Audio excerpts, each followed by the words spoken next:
Labor Day is widely seen as the unofficial start of the midterm campaign season, and with just 2 months to go, President Biden is speaking today at events in the swing states of Wisconsin and Pennsylvania. Now, this morning, we have a new poll on election integrity heading into 2024.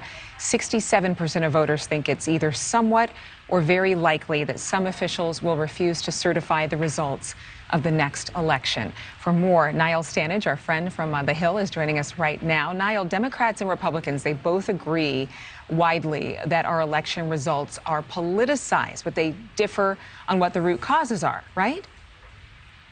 That's right. They come to the same destination, but they travel a completely different route to get there.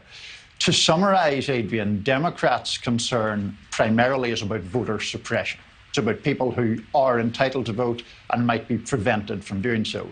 The Republican leading concern is exactly the inverse of that. It's about election fraud, the idea that people who are not entitled to vote are perhaps doing so.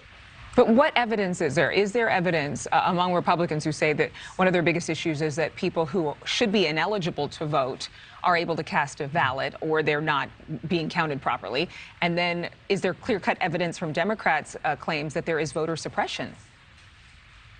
No, in both cases, really. To take the Republican voter, ineligible voter argument first, there is almost no evidence of that. When it has been studied, the prevalence of it has been absolutely minuscule. Arizona State University did a study several years ago. It found that about 1 vote in every 15 million might be fraudulent. There was a commission set up by former President Trump during his time in office that disbanded without finding evidence of voter fraud in that way.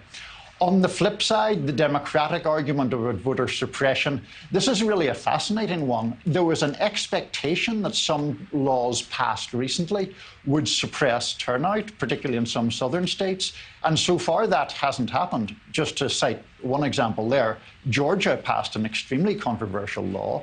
The primaries this year, in the wake of that law for the gubernatorial election there, had much higher turnout than they had in 2018 before that law was passed. So that's, I guess, a silver lining to all this. There isn't really evidence to support these claims. Well, but yet they're so widespread. And I guess we could say it's because of misinformation or just overall skepticism. But could this questioning of election results lead to more voter apathy, where people just don't feel like it matters if they cast their vote?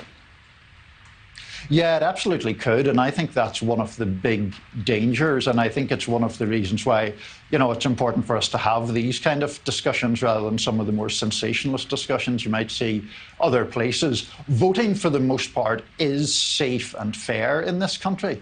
And when people cease to believe that, they do, or at least might do, exactly what you suggest, which is not vote because they believe it doesn't count. So, whatever your political opinions might be, your vote actually does count, and you should exercise it. Your vote counts, and again, no evidence of voter suppression or voter fraud that are tenable.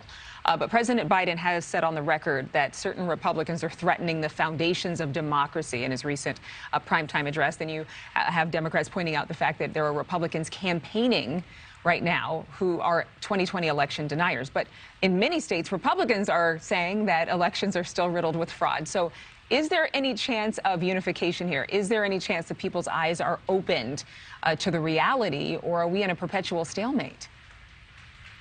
I don't think there's a whole lot of signs of unification yet, partly because there is a lot of incentive, unfortunately, to either speak in inflammatory language or make flat-out false claims. Sadly, we haven't really seen any political penalty being incurred for doing either of those things. And as we have said before, it's just such an extremely polarized nation. Now, the hope would be that over time, those tensions fade a little bit. People renew their faith in elections. And I wish I could say I see that happening right now, but the evidence of it is rather scant, I'm afraid, Adrienne. Yes, Niall, perfectly said. Niall Stanage, thank you so much for being with us. Hope you get some barbecue on this Labor Day. And the same to you, Adrienne. Enjoy your day off after all this. Thank you.